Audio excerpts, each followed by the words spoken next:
प्रणाम बाबू साहब। हाँ प्रणाम।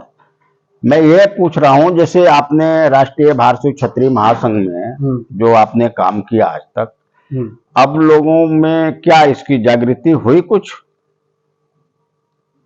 आपने जो 8/5/2014 से यही काशी की धरती है, यही आपका जन्मभूमि है।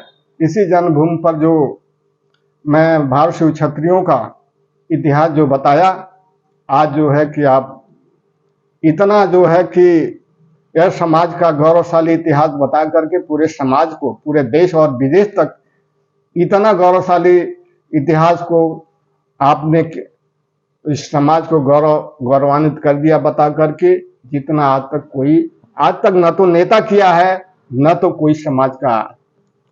एक चीज बाबू साहब, एक और बात पूछना चाहता हूँ, क्या आप अब इस बात को स्वीकार करते हैं कि जो राष्ट्रीय भारतीय क्षत्रिय महासंघ है और बाकी देश में, जैसे हमारे समाज के लोग कोई जनरल में भी है क्षत्रिय, कहीं एसटी में भी हैं और कहीं जो है कि ओबीसी में भी हैं क्षत्रिय, तो क्या आप लोग एक मंच पे लाने की कोशिश कर रहे हैं इसको? ऐसा है कि हमने देखा है वर्तमान संविधान के अनुसार, जैसे कि गुजरात में क्षत्रिय वहां बैकवर्ड में है और उत्तर प्रदेश में क्षत्रिय यहाँ फॉरवर्ड में है, और यही क्षत्रिय जो है दक्षिण भारत में वहां जो है अनुसूचित जाति में है, और यही जो है क्षत्रिय बंगाल में जो है अनुसूचित जनजाति में है। तो तमाम तरह के ये जो है लड़ते लड़ते चकनाचूर हो गए।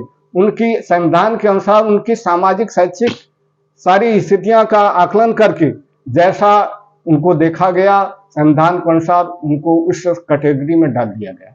तो क्या अब जो है राष्ट्रीय भारतीय क्षत्रिय महासंघ इस पे काम कर रही है कि सारे जो भी जहां भी क्षत्रिय है, क्षत्रिय को, सभी क्षत्रिय को एक मंच पे लाने की कोशिश किया जा रहा है?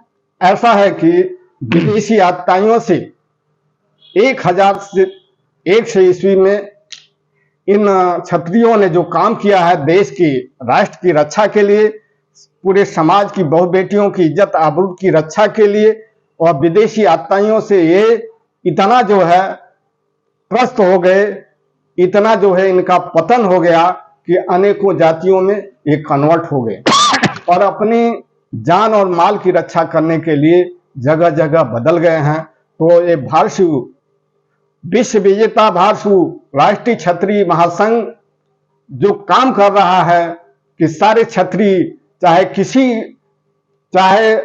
फॉरवर्ड में हो, चाहे बैकवर्ड में हो, चाहे अनुसूचित जात में हो, चाहे अनुसूचित जनजाति में हो, सारे क्षत्रिय एक हैं और उनका डीएनए एक है।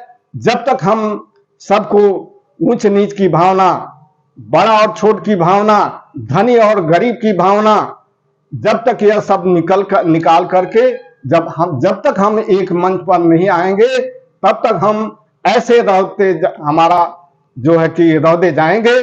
जैसे मायावती के शासन काल में हमारे भारतीय क्षत्रिय जो है महाराजा प्रतापगढ़ के राजा भैया जी को इतना जो है कष्ट उठाना पड़ा, जेलों सहना पड़ा उनके पिताजी को। तो इसलिए ऐ क्षत्रिय भाइयों, चाहे जैसे हो, चाहे राजपूत कहे जाते हो, चाहे रघुवंशी कहे जाते हो, चाहे सूर्यवंशी कहे जाते हो, चाहे सोमवंशी कहे जाते हो, चाहे भारतीय नागवंशी कहे जाते हो, चाहे भारतीय कहे जाते हो, सबको एक मंच पर, चाहे राजपूत ही कहे जाते हैं, सबको एक मंच पर अगर आ जाते हैं तो फिर उसी तरह राज्य चलेगा जैसे राजा भरत ने विश्व सम्राट हुए, जैसे राजा परीक्षित ने विश्व सम्राट हुए, जैसे राजा सगर ने विश्व सम्राट हुए, जैसे भारतीय वीरसेन क्षत्रिय महाराजा ने जैसे 10वें करके काशी में का दशाश्वमेध घाट को विश्व प्रसिद्ध कर दिया।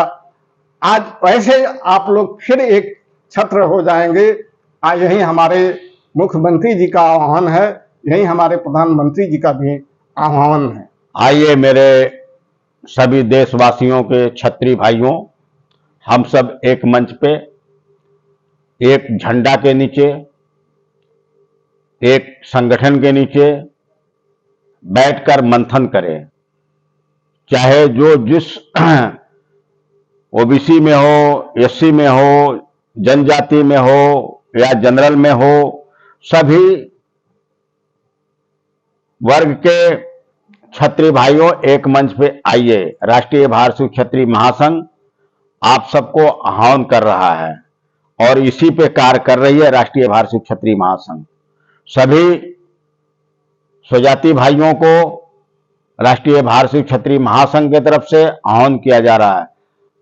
जय हिंद, जय भारत, संघे शक्ति कलयुगे। तो कलयुग में अगर आपको संगठित नहीं रहेंगे तो आपको सब तोड़ दिया जाएगा। तो इसलिए सबको एक संघ के साथ कंधे से कंधा मिला के चलना है।